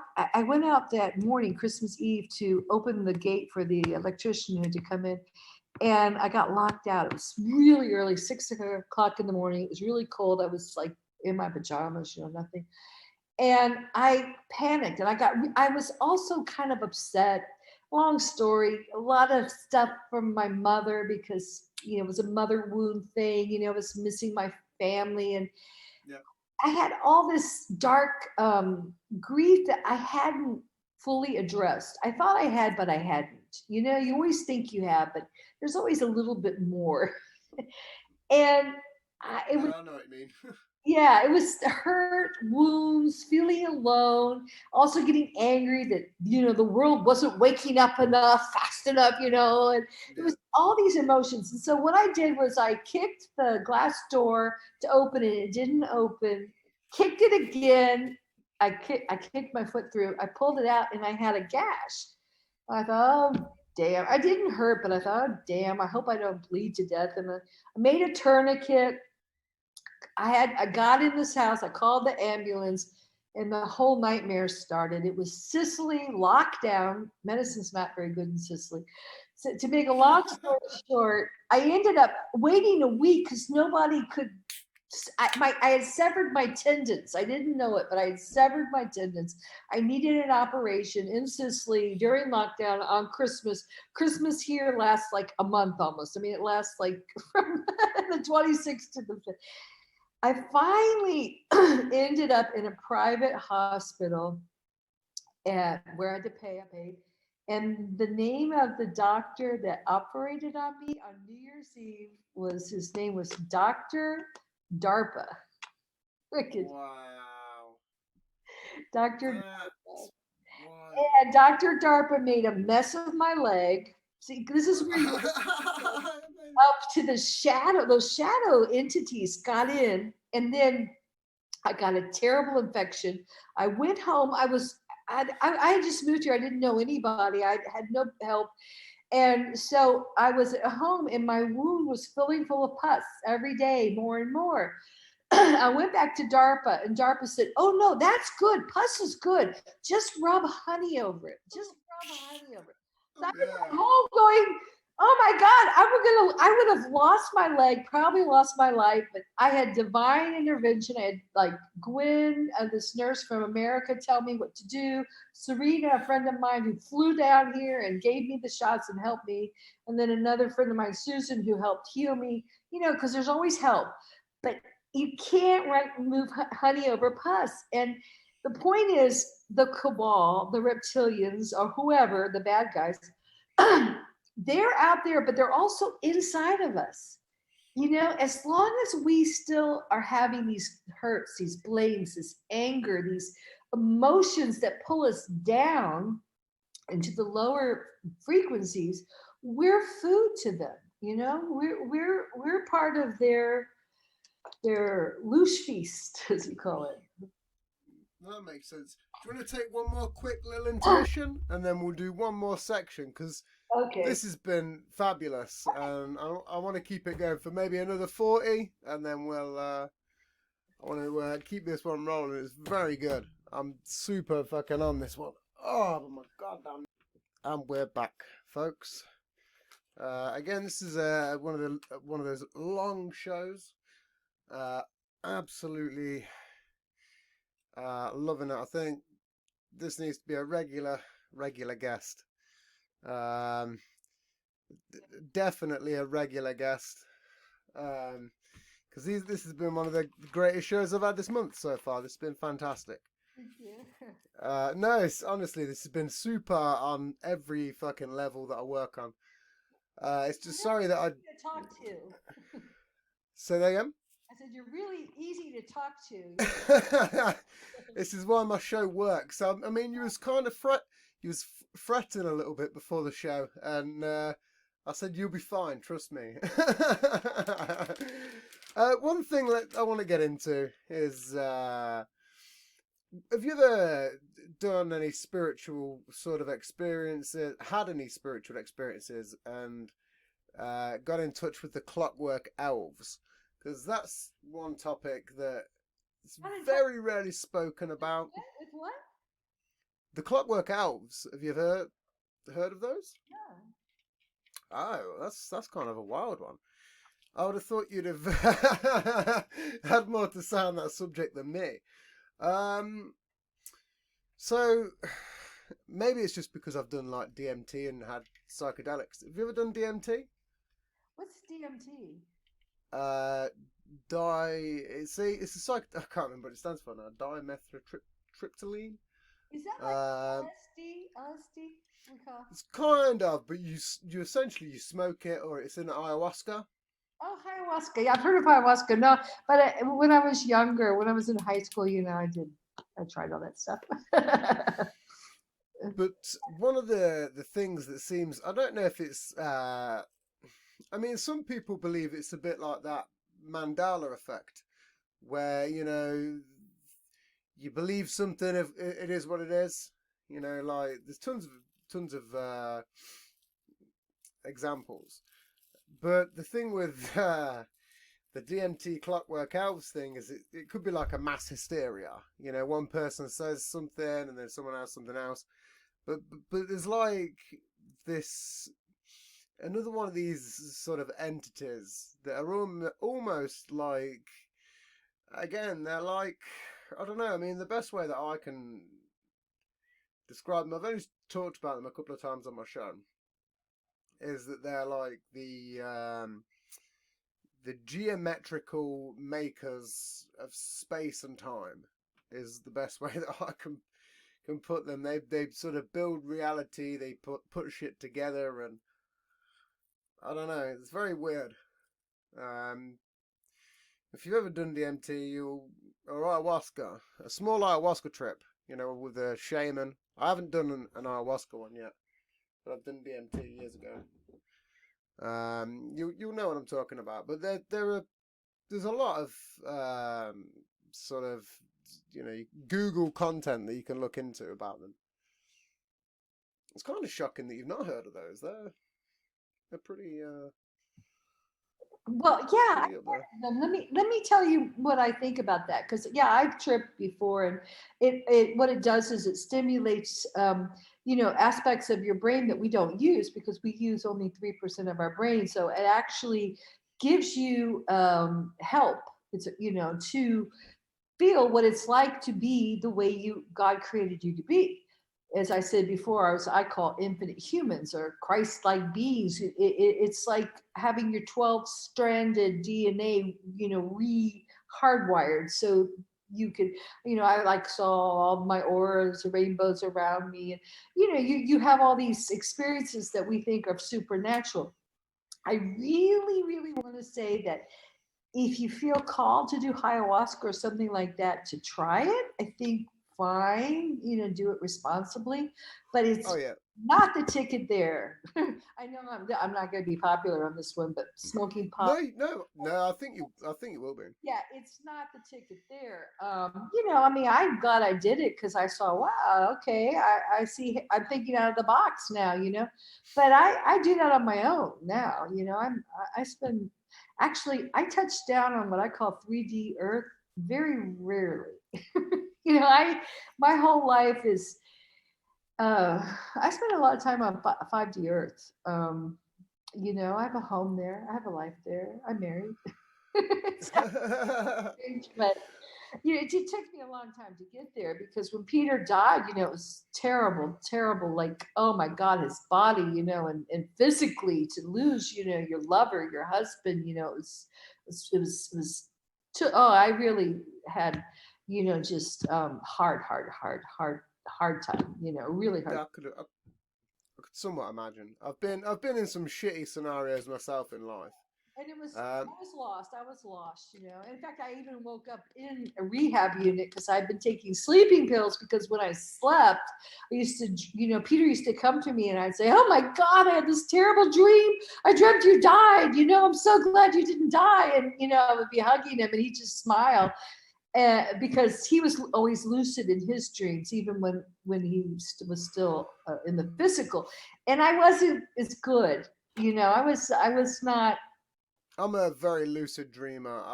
good. Good. I actually enjoy it. I really enjoy sleeping, Yes. but I can very rarely sleep, and it's a problem. I'm like a half insomniac. I Was that really way for a enjoy long time? sleeping. Yeah, that's why I took sleeping pills. Now, thank God, Yeah. I sleep and I love it. I have such incredible dreams. But it's Mine are mostly the same. They're always the same sort of buildings. It's like I've spoke about it on a previous show. I'm like always in this building that's almost a hospital-esque hotel, which is very strange. It's sort of weird cross references between the two. There's always weird elevator moments and some stairs. Always some weird sort of moments of running or interaction. I'm always trying to find stuff as well. It's always like a weird scavenger hunt.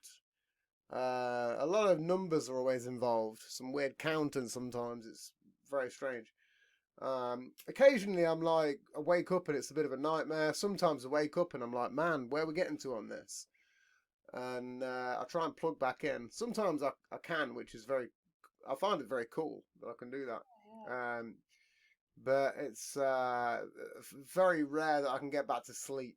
So it's Well, very, I think as you, for me, as star seeds, as people start awakening and really committing themselves to service, they're kind of tired of. I mean, like for me, I've lived in, I've lived all over the planet. I've had my dream home. I've had a house with an elevator and a penthouse in Honolulu. I've lived in, trailers on Indian reservations. I've lived everywhere. You just, it's not that you become a saint, but you just like been there, done that, bought the t-shirt and burnt it. So you don't keep thinking, what do I want for myself? Because I've all my wish I had as, my bucket list checked off.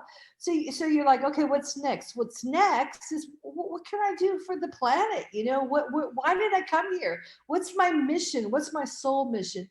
So yeah. as you do that, your dream state becomes actually school, because you are actually taken to be taught the things you need to learn to do your job on earth, and you're back. You're always taken care of. You're always, because you're working for, I call upper management, or the. Well, I mean, it is strange because I used to have the dream less frequent, but most of the time it's very, very frequent. Like, it's always so bizarre. I mean, even today I had the same thing, and I woke up and I was like, I went for a couple of smokes, and I was like, I wanted to just go back to sleep, so I wanted to see what the score was. Um, this, I'm very, I don't know. There's some weird shit to it with this lucid dreaming at the moment. I'm not quite sure what it is. Some part of me believes that I don't know, the world just wants me to sleep, you know? There's this weird sort of moment where it's like, hey, you're doing all this stuff and you're getting things done, but you just need to sleep for a bit, you know? And Well, it's very weird. I get that thought. It's very everyone strange. said you need a lot of sleep. So, it's Mm. great to sleep, to rest, to let your cells rest. But also, if you're lucid, maybe the next time that you wake up in your dreams, you can say, hey, I want to meet my guides. Yeah, I mean, it's so strange because I've always tried. There's been some moments where it's just, like I say, it's not the same every time. There's been moments as well where I've been able to, again, it's got very weird, and I've gone down these like multi-level fucking facilities and shit, and it's been very strange, like really odd sometimes, to the point where that's when I've wanted to go back in there. Because I mean, again, this is what I've spoke about it about 3 times now, and the last time I spoke about it, it was the first time I did, I was like, fucking, this is weird. And then the second time, I was like, yeah, I don't, and this happened. And I went down this little fucking elevator thing, and I'd never gone down there before. And there was some flooded buildings and shit, which was kind of strange. Like, there's flooded rooms, and I tried to go through, and it just wouldn't allow me, which was so bizarre. And that was the last I'd got and I dreamt about that place. And then lately, I've been back there again, but I've not quite got to where I'd wanted to go. It's almost like the same kind of dream, but it's not the same sort of story, which is kind of weird. It's strange. I'm a weird. There's something very strange with dreams, and I always love hearing about people's dreams. I always love to go, oh, that's kind of cool, and I always like talking about them because it's so weird for certain people, and mine are bizarre. That may be the real world, and this may be the dream. So, Yeah, I know, right? so okay, I think we need to wrap up here, because it's we got like 5 minutes. So, well, Yeah. I guess I want to just say, I know a lot of people don't read anymore, but if they want to read my book, The Infinite Human, it's on my website, infinitehuman.com. I just put it up there. It says the ebook, and I will have print books available later. But right now, I'm kind of keeping the energy close and wanting to just build it slowly. I also put a forum on there so people can ask questions about it, so we can talk about like the things we're talking about now, like dreams, like supernatural Yeah, phenomenons, which I didn't really have a chance to get into, and the true history of our planet, who's really in charge of it, what's really going on underneath this, the lies, the scandemics, and what you're choosing, ascension or descension, in terms of being part of the AI and passively consenting to this one world tyrannical technological control that they're pushing on us right now under the new world order reset. So interesting times we live in. Definitely times to be there's talking. certainly is. Well, this has been one of the funnest shows I've had in a while. It has been, again, there's a bunch of stuff that we could probably get into that I've not got into at all yet. Like you said, paranormal stuff. I haven't even got into that remotely, and that's a big one, especially with the paranormal. There's a bunch of occult stuff that we could probably get into. So, Wow. what I will say is, like we said in the midway through the show, is I think you should do a podcast. I think we should talk about it like off air, and I think you should just do it, and I'll come on the show. I'll be your first guest. We'll talk. We'll talk some stuff. Um, I'd absolutely love to watch it every day. I think there's a very good amount of people that would heftily listen to what you have to say. I think if It's you, growing. I think more and more people are starting to want to tune into this kind of, they're getting sick of the same old pub grub gossip or whatever. yeah, yeah, Yeah, but it's absolutely true. you It's want true 100%. to And then, meat and potatoes um, in life. uh, but I mean, we've gone over a bunch of subjects, and even if you don't launch a podcast, you're more than welcome to come back on at any time. Love I'd love to to. have you on. That'd be wonderful. Uh, Thank you, Tim. I'd love to have you on as a regular guest, like a mass of people that are, because this has been super fun. Where can people, and this is the most important thing, where can people follow you and where can people check you out? The most important thing is I really want to get people to my website, infinitehuman.com, because my Facebook page has been terminated. I had to start a new one, and my YouTube. I have a YouTube, Infinite Human Productions, but that's been censored. So I'm just trying to get everyone to just subscribe to my website, at least that, infinitehuman.com. Then I'll be sending out. I do blogs. I'll probably put this on my podcast, with my blog, Yeah, absolutely. everything. I do newsletters, and then I'm going to have a forum so that we need to be able to talk freely without censorship. This is so vital right now because you can't heal in lies. And that's what we all need to do. Well, this is kind of why I do my show, and I'm 1,000% transparent. Nothing I've ever said has been a lie. There's been, Yeah.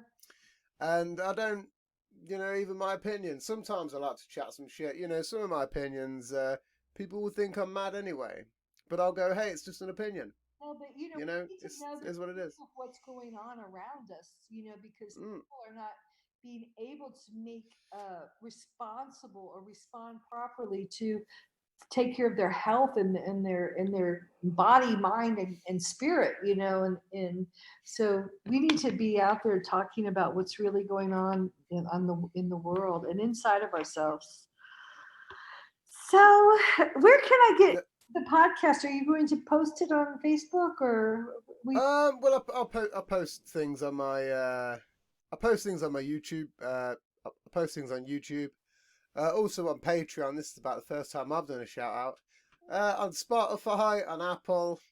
I mostly post straight to Anchor.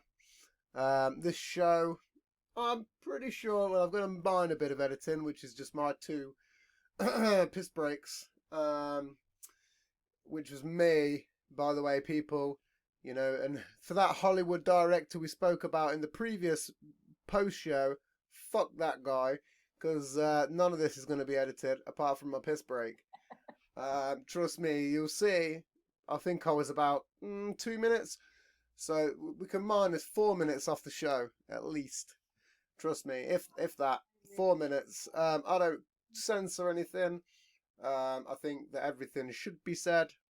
I think that a lot of people, uh, whatever your fucking life is, that you should just tune in to anything. You should just get a different opinion.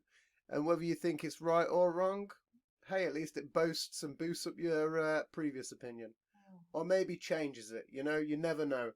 Well, listen, this has been the Posthuman Podcast. We've been here tonight with Elizabeth Monroy. It's been very, very fun. And we'll catch you next time, people. Thank you very much. Thank you. Thank you very much.